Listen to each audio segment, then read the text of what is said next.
questions, but we're not going to have a fourth one. So I think this is enough for now. Next, we have Tal Heinrich. Tal Heinrich is an Israeli journalist and a news anchor here in New York.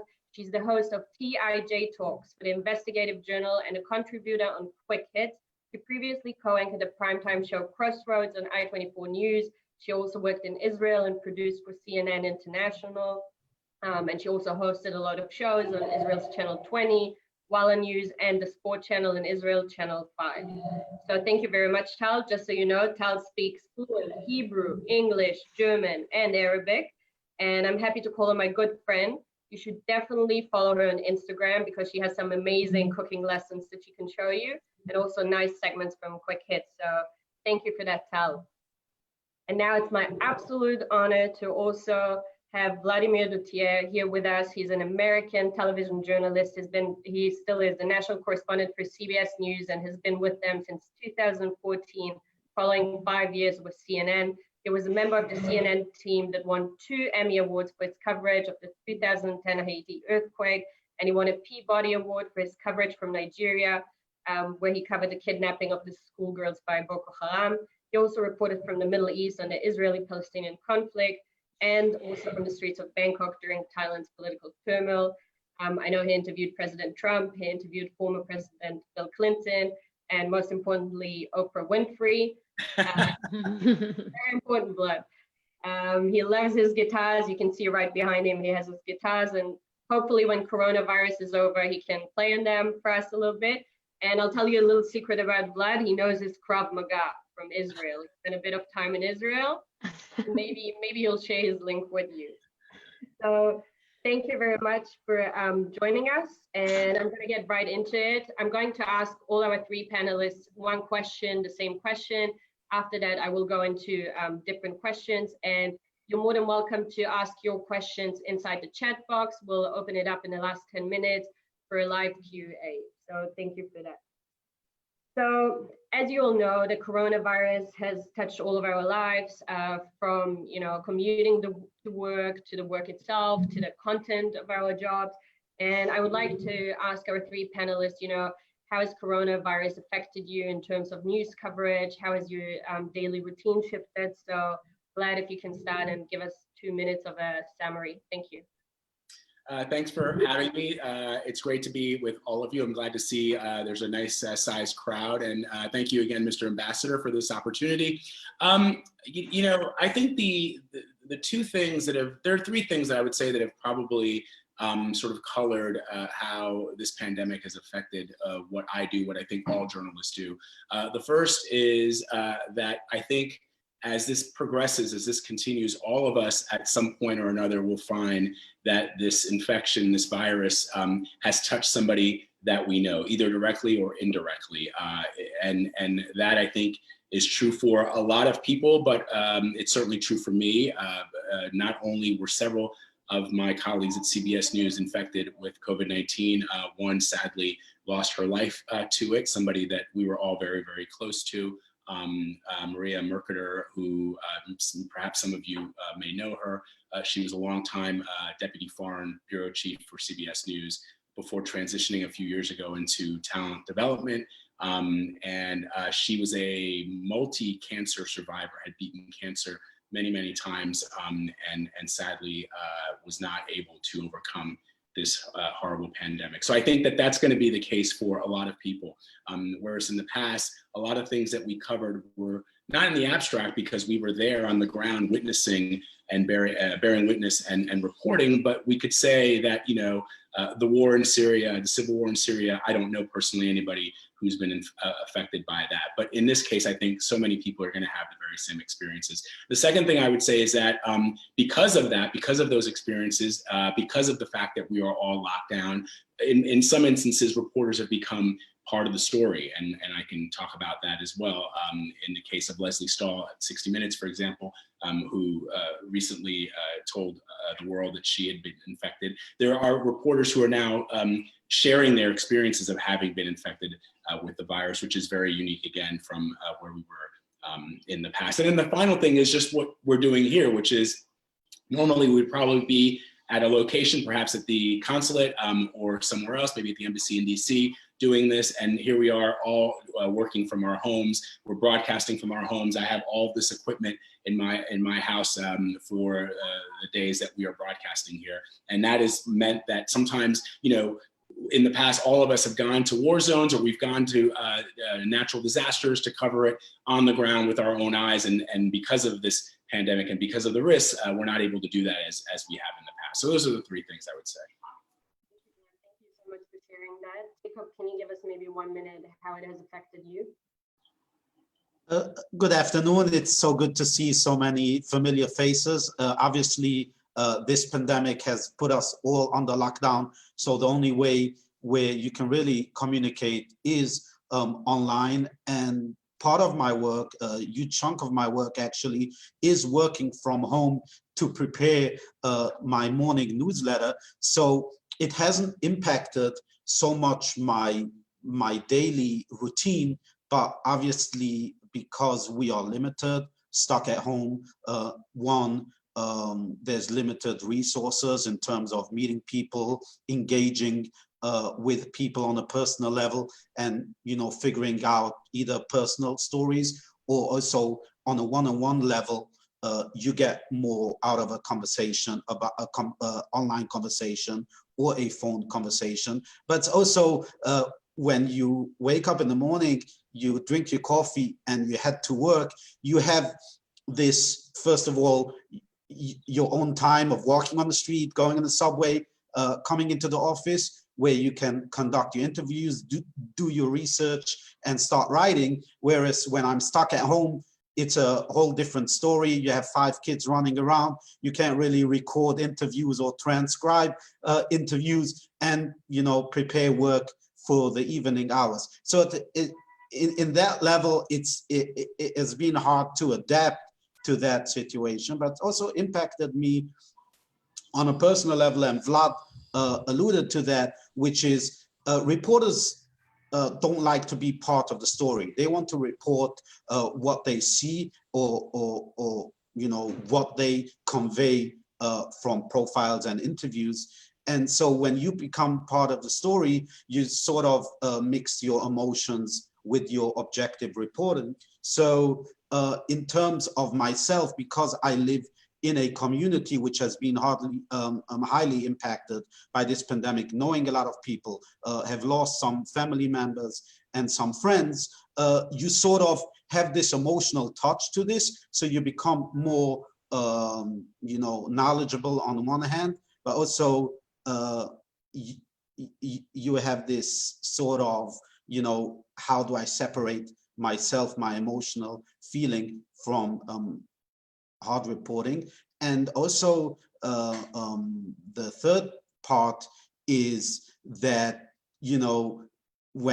especially when it comes to niche reporting, where you report on specific topics, and now with this global pandemic, you need to broaden your knowledge, but you read a lot, you see a lot of data that also impacts you because you get a lot of anxiety and you know way too much in order to situate yourself in a certain program or a certain segment that you want to cover. The Orthodox community and get a little bit insight from you as well. And I hope your 5 kids are okay, because it's very quiet there. So I don't know where you put them, but it's very quiet right now. I made sure they don't interrupt this conference. Sounds good. Can you tell us a little bit from your perspective, how has the coronavirus affected your reporting?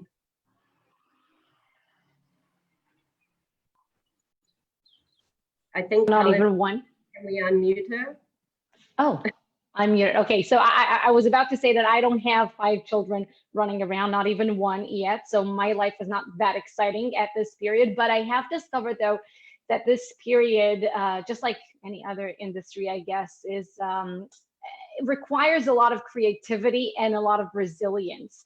Over the last year and a half, as you know, Almog, I barely had a chance, I think, to report in Hebrew. And nowadays, everyone in Israel wants to know, even the Israeli sports channel, they want to know what's happening in the US. So I have more opportunities to report back home, to report in Hebrew, something that I haven't done in quite a while. So I find that pretty exciting.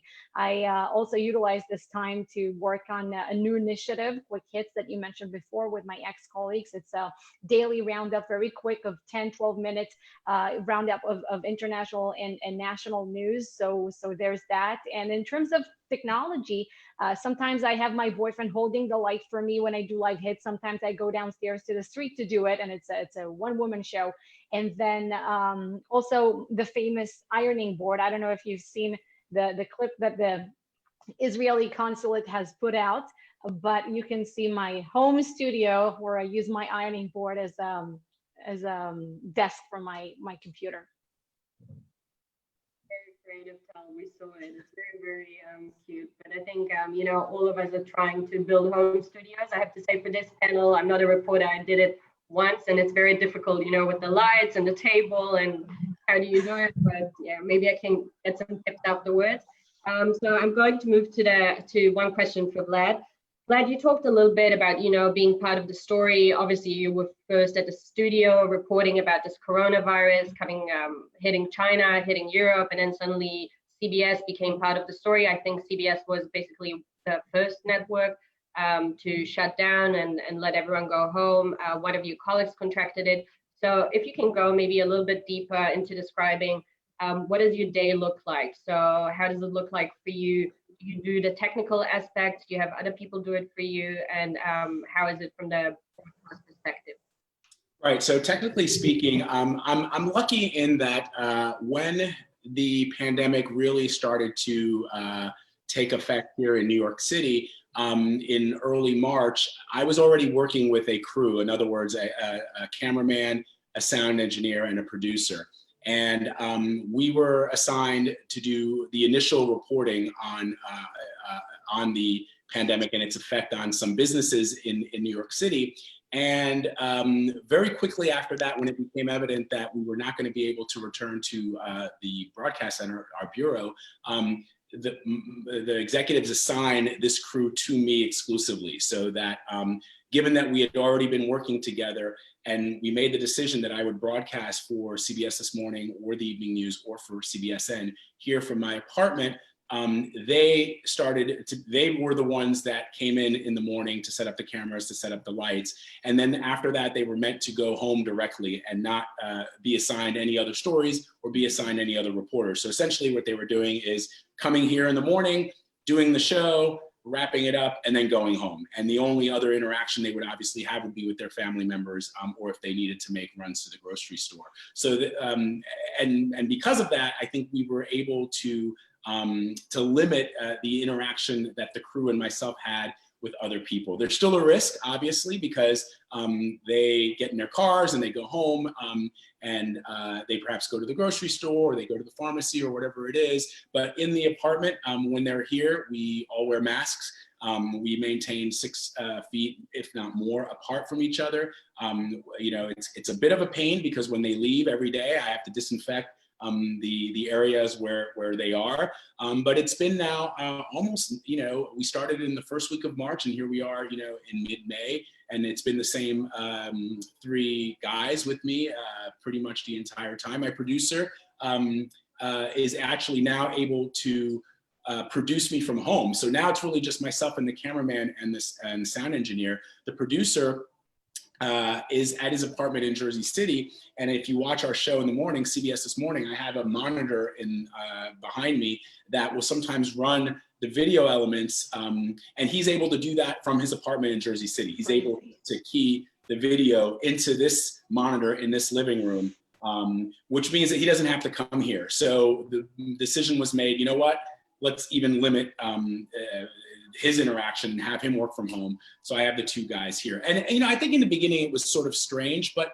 it became evident, first of all, for me as a reporter who's always on the ground or reporting from the field, this is, in my initial thought, it became just another live shot. In other words, just another live shot location, which just happened to be the place where I go to sleep at night and have my dinner. And now it's become, I think that, I don't want to brag, but when we first started doing this, we had 2 monitors. We had my regular television that is mounted on the wall here. And we had another television that I brought in from the guest room that I set up to run the video. And we had the graphic elements of our show, or the video, or the sound bites. And gradually I started to see other people doing the same thing, other networks, NBC, CNN, ABC, everybody started to incorporate some of the things that we came up with in the early days. Now it's almost normal to see anchors and reporters from their living rooms with monitors behind them. I think when we did it, it was kind of unique. And essentially what it proves is that you know, the technology enables all reporters, all journalists to be able to do their jobs, even if they can't be on the ground, in the hospitals, or you know, at the epicenter in New York City. Sharing a little bit how it goes behind the scenes, because I think it's, you know, things that none of us thinks about, you know, the monitoring, the technical aspect, and who's controlling what. And I think, you know, same as everyone, we're adapting to a new method. So thank you for sharing that. I would like to move to Jacob and ask you, Jacob, I mentioned before, you're a prominent figure in the Jewish community. You're on the Twitter list of top 50 Jews to follow on Twitter. So I want to talk a little bit about this complexity of, you know, being on one hand part of their community, and on the other hand reporting also what's going on inside their community, and obviously the pandemic has hit them as well. So can you tell us a little bit about that complexity? First of all, it's tough on a daily basis, because I wouldn't be here, the place where I am right now, if I didn't have this courage to speak out and to do untraditional things that members of our community are not used to. It has, in some way, you know, while being a member of the community, knowing a lot what's happening, being close to where it was almost an epicenter of this pandemic at the beginning, at the start, obviously having more knowledge about the scope of gathering, of how religious services actually impact our health and our daily lives, battling this pandemic, gave me a unique position to challenge authorities, to challenge the mayor, the governor, at every opportunity, to see at what level do they enforce those restrictions, and if those restrictions are not enforced, how do they expect to reduce this virus, at least at the start, the rise, to flatten the curve, as they said. So on one hand, being a outspoken member of the community, I received a lot of backlash, because as they call it within the community, they say, don't clean your laundry in public. And so on one hand, as a reporter, I'm here to report the facts, to document what is being done on ground. And if I experience a violation of social distancing, I'm not going to think twice. I'm going to post it on social media. It's not because I want to make a name of myself or to get retweets. No, it's because I'm not going to hide anything that I see in the name of being a member of a certain community. Again, it comes with responsibility, not to be reckless, not to shame a community, or not to imply that these violations are done by a majority of a community, and to specifically call out those who violate it. But it has been challenging as well, because until now, the scope of my reporting is mainly on the Middle East, national Jewish related stuff, and Israel. And suddenly I come back to my hat that I kicked off my journalistic career in 2013, which are local issues, and interacting with the local politicians about issues that specifically impact us as New Yorkers, not specifically the Jewish community. And so to see a Jewish reporter focus on health issues, on issues that impact all New Yorkers, is a little challenging, number one, for me to find my voice, but also to target a specific audience. And so, on the other hand, walking around on the street and getting these comments as if, I'm an informer, I'm a snitch, having the need to actually block people from following me on Twitter because they curse me or wish me death. These things are very challenging for a human being, but it's also challenging because I have to separate myself being a member of the Hasidic community, but also in my professional work, being a reporter, reporting on what I'm seeing and highlighting instances where it requires the attention of our local elected officials. But I would just add also that it has also made me an address of people reaching out, questioning about certain requirements and guidance on specific issues, and also informing me on social distancing violations, so I don't need to actually be on ground. The information flows in, but it has also put me in a position where I have to now speak out for those who are afraid to speak out, to represent those who don't have a voice. And I don't like to be put in a spot. That because I think that was very, very personal insight, and I can tell you from my perspective, and I guess everyone's perspective, we really appreciate the work that you do, and I'm sure you're in a tough position, but honestly, thank you for everything that you do. I would like to move to Tal and ask you, Tal, a little bit about the role of journalism, because media plays obviously a big role when it comes to crisis, for sure when it comes to a world pandemic. Can you tell us maybe some trends that you recognize, and what do you think all of this means for the media industry?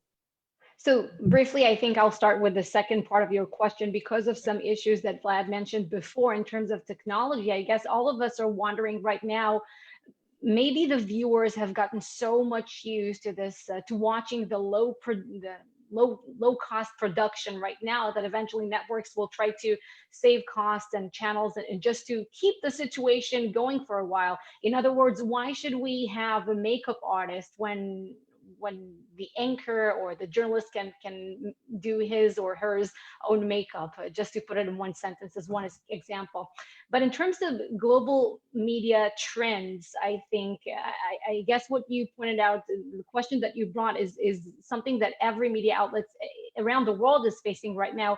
And that is really, what is the role of the media covering such a pandemic? Usually the role of the media, and Jacob said it before, is to deliver accurate and verified information. We want to keep the information flowing.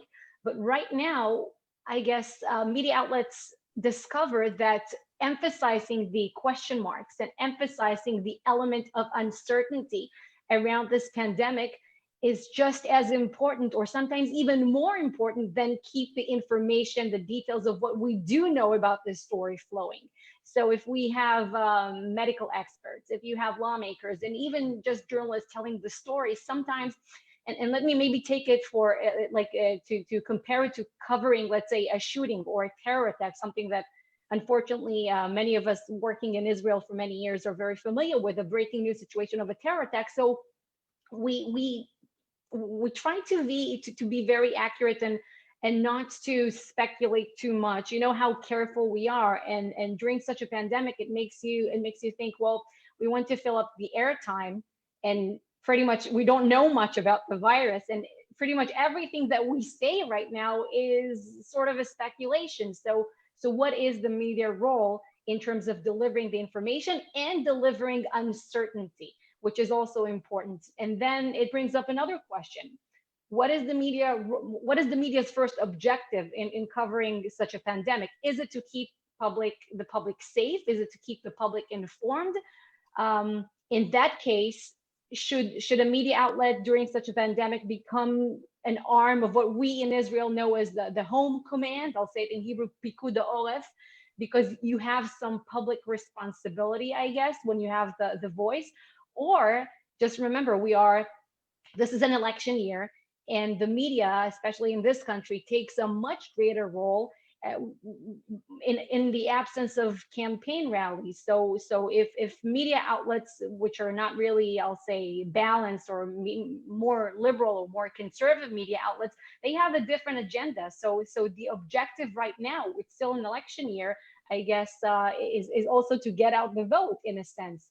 So how do you balance these two? And I think the dilemma that I'm now describing got reflected in the disinfectant remarks fiasco of the president. I promise you, Almog, that I won't get into politics, and I will keep my word on this. I can see Jacob smiling there, but I think for some media outlets, when the objective, and by the way, I think CBS did it very well. Some media outlets felt more responsible to trumpslate if the president remarks and explain to the public that, hey, the president did not tell you to go and inject yourself with bleach or go drink bleach. But other media outlets whose objective could be more, to criticize the administration or thinking more of the election year in this balance, twisted the headline in a way that serves their main objective or their higher objective. So that is one point. And at the same time, also in Israel and in the US, media outlets, they have to decide, do we want to take Prime Minister Benjamin Netanyahu's briefing or President Trump's briefing and cover it for a full 1 hour? Is it really necessary right now? Because if you have a political agenda, then maybe the answer, no, you shouldn't take it live for 1 hour, 2 hours now. But if you want to keep the public informed, then maybe you should. So there are many dilemmas, and it's affecting every media outlet in a different way, I guess.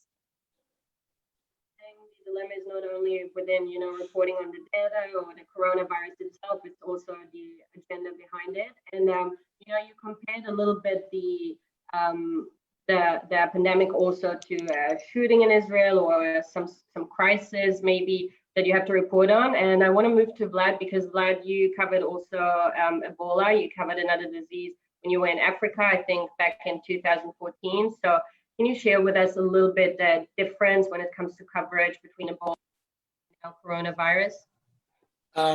I think the one big difference is that with Ebola, Ebola is a much deadlier disease. If you contract Ebola, your chances are not good. The difference, of course, is that Ebola is very difficult to contract. And so when we were tasked with reporting on the Ebola virus and speaking to doctors and going into areas where we potentially might have people who were infected, the risks that we took as reporters, as a news organization and elsewhere, with the protection that we wore and that we adhered to, gave us a level of protection much in the same way that, if you're covering a natural disaster or you're covering a war, you wear protective gear and you hope for the best. You take all the necessary precautions. That there's an element of risk, but you fall back on your training and on the equipment and the gear and the security that you have to be able, as Jacob and Tal have said, to tell the story objectively without injecting yourself into it. And in this case, you're talking about a highly contagious infectious disease, of which, at this point, science is, has been able to study, doctors have been able to study Ebola for quite some time. It's been in the world, circulating for quite some time. And so there are not as many questions as there are around COVID-19. So the opportunities here, I know that there are a lot of reporters who, when this pandemic first broke, they thought to themselves, well, I want to go to the epicenter where, if it's in Wuhan or here in New York City, I want to go to those hospitals where people are experiencing that. But when you started to see medical professionals themselves who take all the precautions that they know they must take, becoming infected, and sadly even some doctors and nurses and other medical professionals or essential workers losing their lives, it changes the calculus a little bit for a reporter, certainly, and certainly for news organization.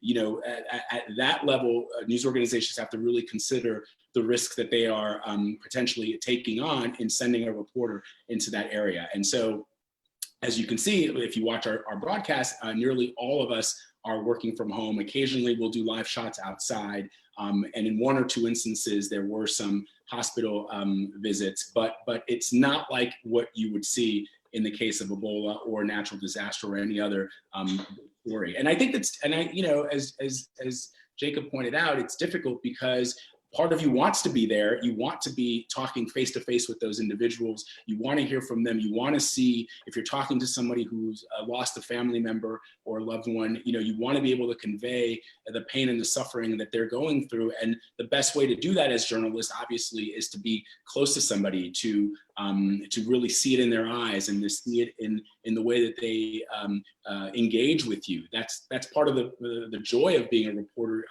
and part of the burden that we have when we're covering really tragic stories is that, you know, for me to be able to properly convey what somebody is going through, I need to be able to tell you, the viewer, the audience, you know, this is how they expressed to me, or this is what they said to me that I need you to know so that you know how serious this is. And we're not able to do that in this way because it's so infectious. So whereas I think, you know, in 2014, when I was at CNN and they said, you know, you got to go cover Ebola, I think I was a little scared because it's, you know, the way they describe how people die from Ebola sounds, you know, horrific. And so you're worried, but you know that they say, no, if you wear this equipment and you know, the chances of getting it are very difficult.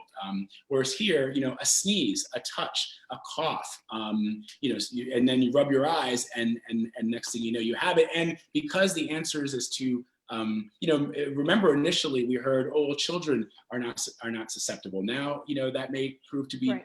not true. We heard that only, you know, older people were going to experience problems. And for the most part, that's still true. But then when you read stories of a healthy young 30-year-old who's a, you know, personal trainer who succumbs to the virus, it changes the calculus in a way that, you know, is very different when you know you're going into a stronghold of Boko Haram. You know the risks, and you say to yourself, if something really goes down, hopefully I can get out of here. But with a contagious disease like this, you have no idea if you are going to be infected or not until a few days later when you come down with the symptoms. So in that regard, it's really been very, very different from Ebola. And I think that's also something that Tal mentioned a little bit before about, you know, how do you report uncertainty? How do you report a disease that you don't even know the facts and the data, and how do you report that to your audience?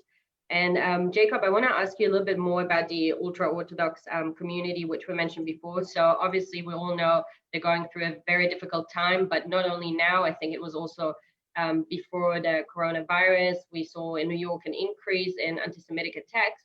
And I just wanted to ask you, I was wondering if the coverage of coronavirus in these communities, if you think it has been biased on how the media reports on it, or if you think it was more of a fair coverage that also led, you know, rabbis and community leaders to obey basically to the restrictions. So what do you think?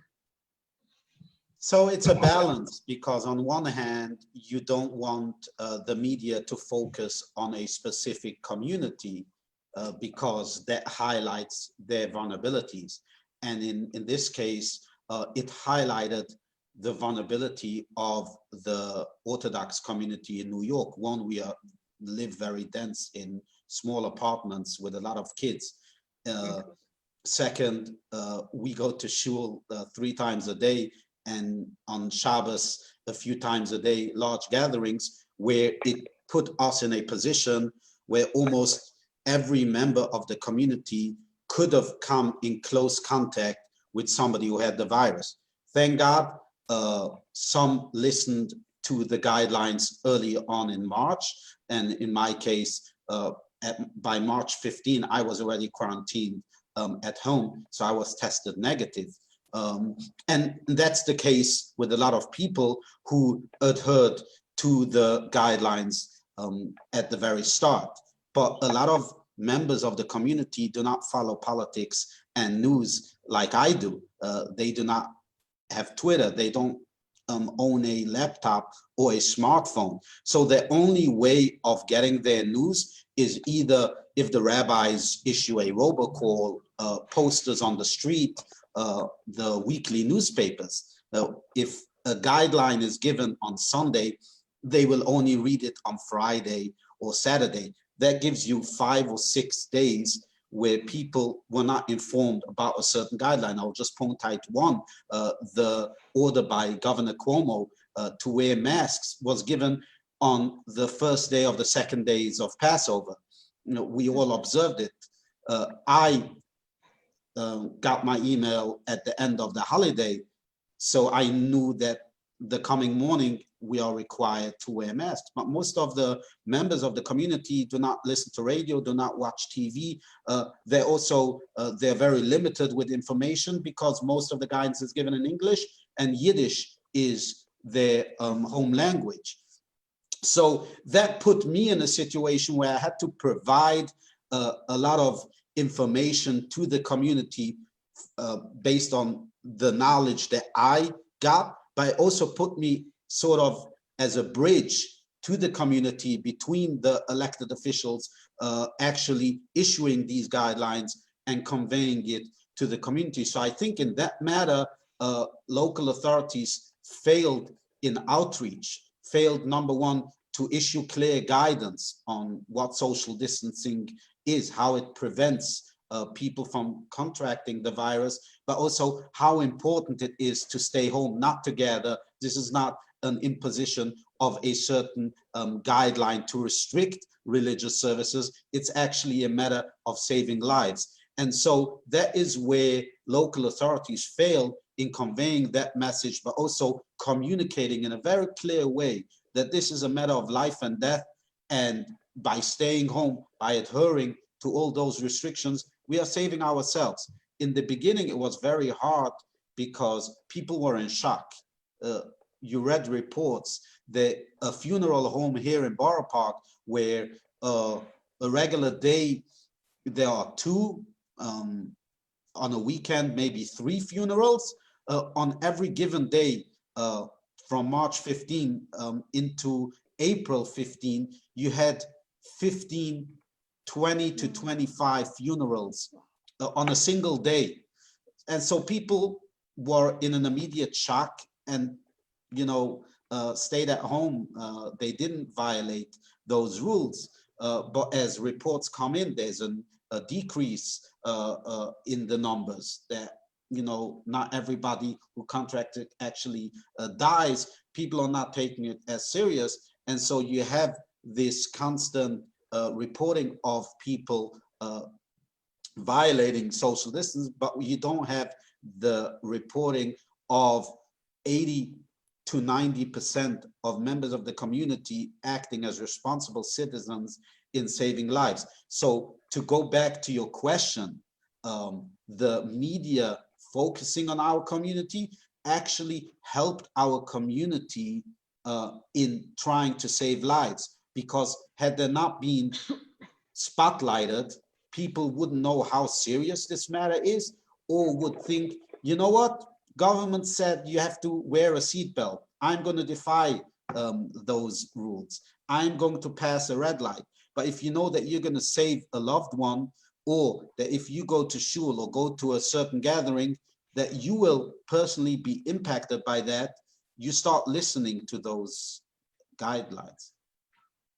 So it actually highlighted it and saved lives. And that's really good to know, because I was expecting a different answer, to be honest. So thanks for sharing that. And, you know, if we're already talking about communicating with different audiences, then maybe Tal, you can tell us a little bit about what it's like to report to different audiences, because you're doing still today from New York, Israeli shows as well as American shows. So can you tell us a little bit about the differences in terms of how Israeli audiences and American capture coronavirus?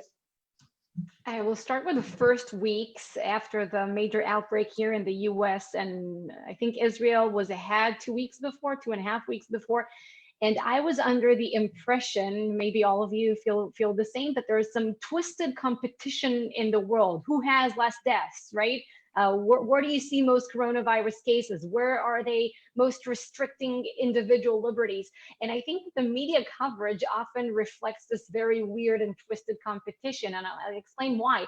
Sometimes I'm under the feeling that people sitting at home in Israel watching reports from here in the US, they use the media as a tool that will make them feel better about their own situations. Like, oh, look over there in the US, what's happening there in New York? I'm so much better off to be here in Tel Aviv. So that is one aspect of that. In Sweden, for example, I just interviewed two days ago a Swedish economy expert, but he told me that the media there is helping to encourage some sentiment of nationalism around the way that they chose, because Sweden is one of the countries that never forced its population into lockdowns.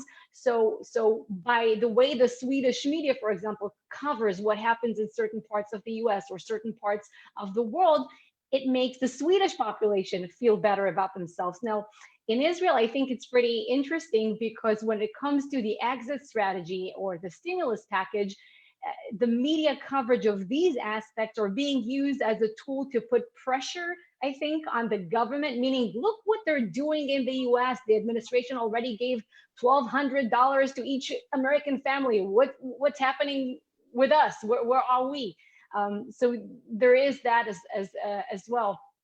And I think when it comes to differences, I guess if I'm bringing up the stimulus package, then that is where I see the most difference. But not only now during the pandemic, but also in general, when it comes to reports about economic situation, then I think that American anchors and journalists, they tend to ask much better questions, unfortunately, than what I see on Israeli television. I think even if you watch, I don't know, some random liberal anchor here, they will still pose tougher questions to lawmakers and economy experts when it comes to financial issues than in Israel, where the media sometimes tries to reflect the voice of the public, the small citizen. That's the Israeli sentiment. The media feels as if it reflects it. It's not taking a neutral position. It's like, we are the representatives of the public, of the Shulmanim, I'll say it in Hebrew. There's this new independent contractors group that's very popular in Israel. I also find that there are a lot of misconceptions in Israel. So when I wrote columns during the pandemic, for example, to Israel Hayom, one of the Israeli papers, I always try to find something with a twist, something that in Israel they don't know so much. And I think the US health system, by the way, is one of the biggest misconceptions outside this country. In Israel, they have this impression that the US health system is a beacon of free market, and if you don't have enough dollars, you'll die from coronavirus. You can't have a test on the street. Whereas people were very much surprised when I wrote about it that when I moved here, I was very shocked that it's not so easy to get health insurance as an individual, where you want it, when you want it, for how much you want it. In fact, you have a very narrow window of 45 days a year in which you can do it. These are things that in Israel, for example, people don't know, although they do think that they know everything about health in the US from stories, from the way it's been covered by the media. So that's one sense. Thank you, Tal. And I'm going to move now to the questions because we already have a few questions from the viewers. The first one is directed to Vlad, but to everyone, if you have anything that you want to ask, a general question, or one of the panelists, you're more than welcome to put them in the chat box. So Vlad, the question I received here for you is, were you in any situation during COVID-19 where you prevented yourself from reporting a story that was either too pessimistic or scary? No, that's never been the case of any story that I've reported. It's not my place, nor is it my role to influence the coverage in any way, shape, or form. My role is to tell the story and to share the facts. In fact, and I would say that the biggest challenge throughout this pandemic, and I'm sure Jacob and Tal can add to this, has been the battle of misinformation. which has become a real concern, I think, and it will continue to become a real concern as this pandemic endures. Because on one hand, you have guidance that has been established by medical professionals that the federal government has engaged with to provide guidance to the citizenry, and then you have campaigns of misinformation, sometimes that begin within the White House itself, and those two forces are constantly pulling and tugging at each other. And it's interesting to me that that in the past it has struck me that when the world, and I kind of think of this now as a collective struggle around the world. It's not just an American problem or an Israeli problem or a Chinese problem. It's a global problem, this pandemic, and the race to find a vaccine will benefit all of humanity, much in the same way that smallpox vaccine benefited humanity, and the discovery of ways to prevent people from dying of AIDS and the virus that causes AIDS, I think is going to help humanity. So what's been really fascinating as a reporter and as a student of history is to observe how perhaps the first time, and maybe the history books will be different a few years down the road, but it strikes me that in the past, the world has come together to face a global threat, whether it's the threat of Nazism or imperialism, whatever it is, the Spanish, the flu of 1918, the same thing. The world comes together and they figure out a solution, and it benefits everybody. And here, for the first time, it strikes me that perhaps we're not on that same path, that there are, as Tal pointed out, various groups that are seeking, for whatever reasons, political agendas, often economic ones, to try and misinform the people as to what the real threats are, or not. There are some instances, there are some communities, there's some countries that have been able to combat the threat of the pandemic, like South Korea, like Singapore, and others that have done remarkably well. And you should be able to share those instances and what they're doing and how they're doing it and what makes it successful or not successful with the people who consume the news. And I feel like this time around, it is very different. I feel like everybody is sort of hunkering down, as I think Tom mentioned, countries reporting, the number of people that have died or not died, and comparing it to other countries, or comparing infection rates to other countries, which does make it sometimes feel as if it's a competition. And the competition should be to, this is one of the few times I'll state my opinion, the competition, I think, should be to find a vaccine that will, I think, benefit everybody. I agree with that too, and hopefully we'll find one soon. I have two more questions and then we're going to conclude. So Jacob, this one is for you, also from the viewers. What positive opportunities has the lockdown brought that will likely continue when things begin to open up? Maybe if there's anything more positive. For myself? I'm not sure if they ask for yourself or generally, so you can answer whatever way you like. So I'll go a little personal. First of all, it has provided me a unique opportunity to, number one, broaden my expertise in the field of news, journalism especially. Until now, when I started, it was focusing on Jewish-related stuff, which, is either a controversy here in New York City. When it comes to politics, it's mostly only controversies. It's statements by politicians or controversial policies.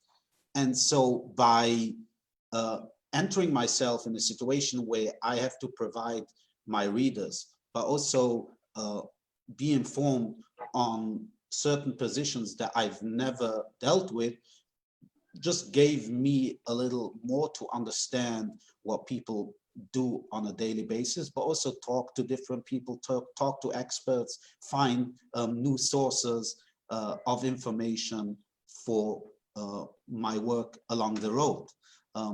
Secondly, not going out, not having drinks with friends, and not meeting people on the train, not being able to upload every day on Instagram pictures of what I witness on the street is a little discouraging. On the other hand, participating in events on Zoom or observing certain events which would take me either a flight or special RSVP, or it would be deemed off the record and therefore I wouldn't have access to that event.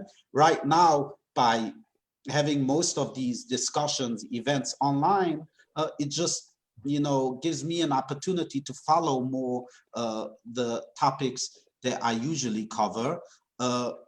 Thirdly, as Almog said, obviously, because Israel is unfortunately forming a government, I'm saying unfortunately just for myself, because I love elections. And so for me, it has impacted me that I have to move on. And so if I move on to cover a government in formation right now, new policies, new people to profile, it also gives me an opportunity to present my readers with new information, profiles of new individuals, and new policy discussions. You know, over the past 4 years, we have heard so much about certain individuals that I'm pretty sure most of the participants here want to move on. They want to hear about new individuals and new information. And so by broadening my expertise, by attending certain virtual events that I couldn't have attended had we not been in this lockdown, gave me an opportunity to, you know, focus on a ton of work, and I can't sleep. So if, you know, this gives me more work, that's a positive. That is definitely a positive. And about the elections, no joke. Every time we have an election, and you know, we also vote inside the consulate. So usually I would invite journalists for a briefing about the elections or to come and cover the votes. And you know, the third time it starts getting a bit embarrassing sending out those emails. But thank God I have Jacob. So Jacob is always the one to say, "Yeah, I'll come, no problem." So I'm moving now to one more question for Tal, and then we have a general question for everyone, and we'll wrap it up. Tal, one of our viewers wants to know if there was a time where, you know, in this transition into the virtual world, where you were going live, or, you know, doing a story where something didn't go as planned. And we're also curious to know what the Israeli sports channel wanted to know about coronavirus. All right, so something that didn't go as planned is something that I'm actually activating right now, and this is that do not disturb mode, which is really important. I was about to go, I was already live on air, and since I'm using my phone and I place it on a tripod, I'm using my phone right now, by the way. I didn't know that when I'm on air, I didn't think about it, I guess. I can still get calls. So I was on air. It was Sharon Gal's very popular show on Channel 13 primetime in Israel. And I'm on air, and then somebody calls me, and the live just, oops, you know, and then go and explain what happened. So now I know, do not disturb mode, and you can define what you want to be included in it. So, and the other thing, the sports channel, well, okay, there's so much to say. First, they want to know about the strategies over here, about what the NFL is planning on doing. They want to know what the NBA, because the NBA first when they paused the season, they put everything on hold. I think that was sort of, it came from the sports world, if you remember, you know, right the first weeks of the outbreak. So I guess the NBA, what Adam Silver did, the commissioner, it sort of paved the way for the entire US economy to shut down. I think the NBA was really they were really on top of this. And then after Adam Silver, then came other sports leagues that did the same. So I think the Israeli Sport 5, Sports 5, they really also followed the story from the pandemic story and how the US reaction is shaping the policy and the strategy in the US following the NBA's lead. They want to know many things. There was the auction of Kobe Bryant's personal, memorabilia. So I talked about that as well. I just interviewed the executive vice president of football operations at the NFL, Troy Vincent, and he also had interesting things to say about what's the season is going to look like for rookies, and that this is the time to learn the playbook. So there's a lot of things to talk about, even in the absence of real sports. Sounds good. Thanks for that, Tal. So one last question for the three of you, so we can finish with a little bit positivity, of course, and go forward into a better world. The viewers would like to know what keeps you going through this tough times. What keeps you going? Jacob, you like personal stories, so how about we start with you? Seeing all of you online. It warms my heart too, trust me. And thank you everyone for participating. Tal, what keeps you going through this tough time? It's very corny, but it's love. Really, it's love. And it's I also really, I am really waiting for the summer, because I'm really hoping that I can go back to Israel. I haven't been there for over a year. I'm looking forward towards it. It's right now I'm still waiting, because I know that if you go to Israel, you have to be quarantined for 14 days. So hopefully I'll be able to do it this summer. By the way, Vlad, when was the last time you were in Israel? Oh man, last time I was in Israel was in 2013, and I miss it immensely. It was one of the best assignments I ever had as a reporter, and I struggled mightily with whether or not to throw my hat in the ring to become, if you recall, you might be a little young, but back in 2010, 2011, Sarah Seidner, who's still a CNN correspondent, was in Chicago. Yeah, exactly. But she was the correspondent based in Jerusalem at the time. And she broke her leg or something, and she went back to California, and that's how I got assigned to be based out of Jerusalem. And I thought long and hard about becoming the permanent correspondent there. That's how much I enjoyed my time reporting in Israel. And it was a really wonderful experience. So I miss it immensely. My parents actually just went recently, and they had a blast. What keeps me going is, so I'm going to temper the very beautiful sentiments echoed by my colleagues, and I echo and share their sentiment, but also I try not to let, as the numbers rise, not just here in the United States, but around the world, and you start to hear them, 50,000, and then you say 60,000, more than the United States lost in the Vietnam War. Then 70,000, and now we're headed towards 80,000. And then you hear that, it could potentially be 150. No one knows, right? And I think what can happen just for all of us, because we're human beings, is we become desensitized to those numbers. We, as the people as the weather gets nicer and people want to get out of their homes and enjoy the life that they had before this, you hear a news report and somebody says, 80,000 people have died from this pandemic. You don't connect to that number because you've been hearing it over and over again for the last 2 months. I try every time to think about the families and the people who've lost their loved ones, and the people who are affected directly by this. People in communities like the one you described, Jacob, where you're not always aware of what is happening within those communities. And when you mentioned that statistic of the number of funerals that were happening on a given weekend, that's just absolutely horrific. And I try to think about that as I go about doing my day, doing my job, because I never want to lose sight of that. I never want to lose sight of the people that are really directly impacted by what is happening. On the flip side, I try to, as much as I can, share stories. A lot of the reporting that I've been doing lately for CBS This Morning has been around, more lighthearted stories that sort of highlight what people are doing to get through this. So whether it's a